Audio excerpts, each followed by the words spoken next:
Baik teman-teman, kita akan melanjutkan ke bagian ketiga. Bagian ketiga di sini tentang hiperlipidemia ya, masih lanjutan dari yang kemarin.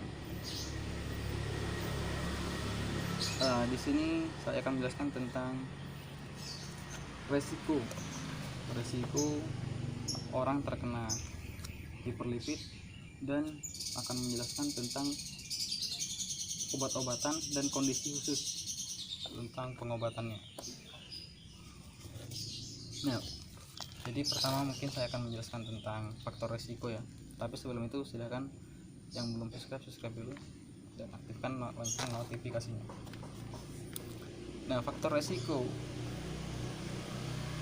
yang bisa menyebabkan hiperlipid itu resikonya lebih tinggi gitu ya.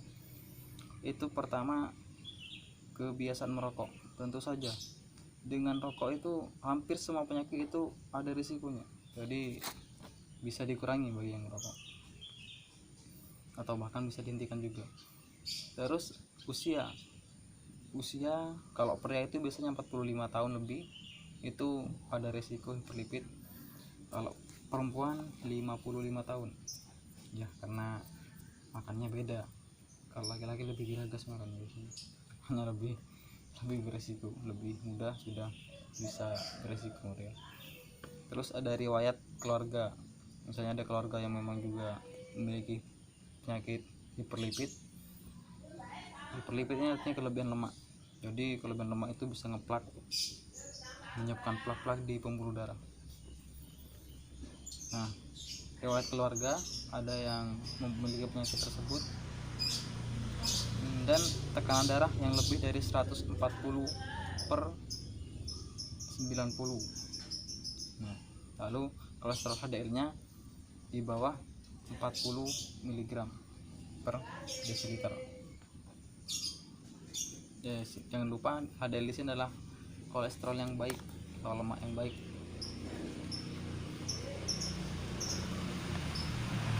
Lalu untuk terapi non farmakologisnya kita bisa melakukan diet sehat ya, makan sehat, rajin olahraga. Biasa sekarang kan goes itu, jadi tiap pagi bisa pemanasan lalu goes. Kita bisa lakukan tiap hari rutin. Makan makanan yang bergizi, kurangi makanan berlemak kayak gorengan atau yang sesuatu yang digoreng-goreng. Paling bagus yang direbus-rebus bagus.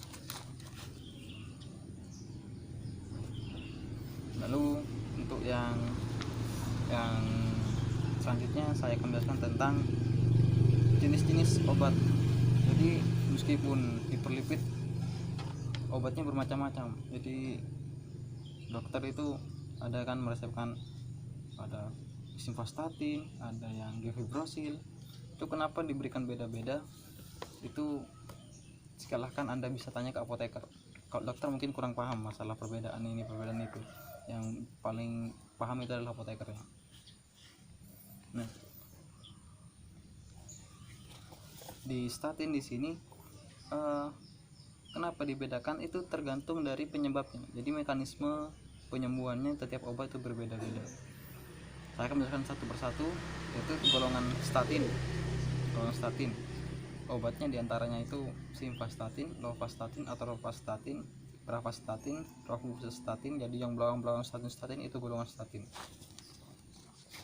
Nah, itu mekanismenya menghambat koenzim 3-hidroksi 3-metilguitaril, HMG-CoA kalau disingkat. Ya, fungsinya menghambat enzim HMG-CoA reduktase. Nah, itu apa, enzim apa itu? Itu enzim yang berperan pada sintesis kolesterol. Jadi kolesterol di sana yang berperan adalah enzim itu, jadi dihambat sama obat statin. Jadi kolesterolnya nggak keluar lagi, nggak produksi lagi dia. Produksinya di mana? Di hati. Jadi di hati di sini diblok sama dia. Jadi dia nggak ada produksi kolesterol lagi, jadi dia mengurangi lemak kolesterol yang di sana. Nah, terus dia itu menurunkan LDL dan menurunkan trigliseridanya. dan menaikkan HDL yang baik. Jadi tapi ini lebih menurunkan ke LDL-nya ya teman-teman ya. Efek sampingnya apa? Efek sampingnya ini bisa menyebabkan miopati.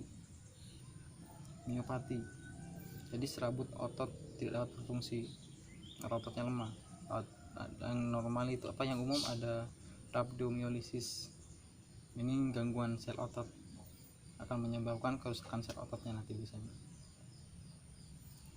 Jadi makanya untuk pemakaian obat-obatan kimia ini bisa dikurangi kalau misalnya bisa dengan diet pola hidup sehat, terus sama obat pencegahannya gitu. Lalu yang kedua ada resin asam empedu, itu ada kolesteramin dan kolesterol obat-obatannya. Nah itu fungsinya seperti apa, mekanismenya itu mengikat asam empedu, bukan kolesterol ya. Jadi mengikat asam empedu di usus.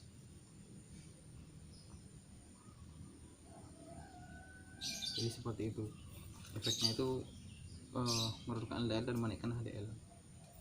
Efek sampingnya apa? Gangguan gastrointestinal. Gastrointestinal itu adalah saluran pencernaan. Gitu. Nah, yang ketiga di sini ada fibrat.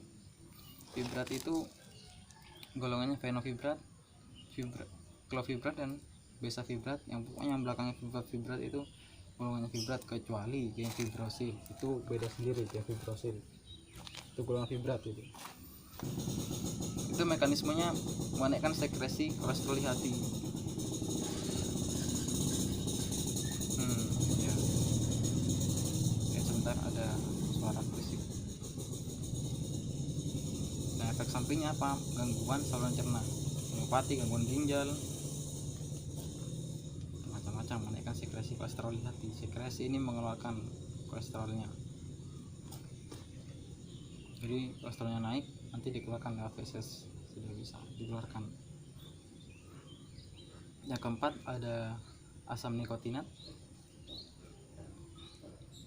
Itu mekanismenya adalah menghambat lipolisis di hati.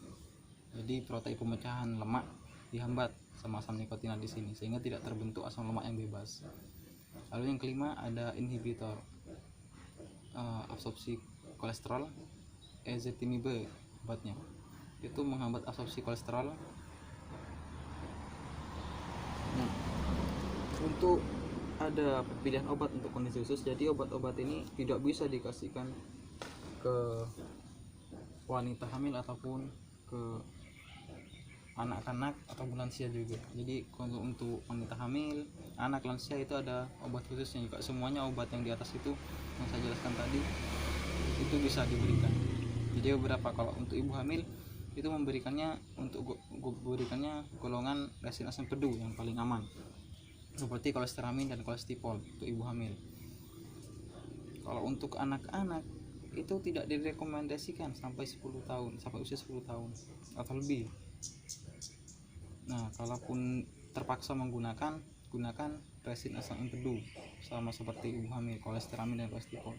Tapi jarang anak-anak yang memiliki penyakit hiperlipidemia, itu jarang sekali. Masih sehat-sehat semua, masih anak-anak bagus semua, masih organ dalamnya. Kalau untuk lansia kita berikan statin, golongan statin, tapi dimulai dengan terapi yang paling rendah, dosis rendah dulu. Penggunaan simvastatin, kapan penggunaan simvastatin? Di sini ada pemberian khusus. Simvastatin itu diminumnya pada malam hari, jadi jangan sampai salah. Jadi malam hari sebelum kita tidur, jangan malam hari matahari baru terbenam kita minum, tidak. Jadi malam hari. Kenapa kok malam hari? Karena ada proses anabolisme di sana. Anabolisme itu sintesis kolesterolnya itu terbentuk pada malam hari biasanya. Makanya obat tersebut, statin, itu diminum pada malam hari. Itu juga tergantung pada dari setengahnya ya, atau waktu paruhnya dari obat tersebut. Jadi ini pembahasannya sudah nyeleneh, kita akan jelaskan secara umum saja.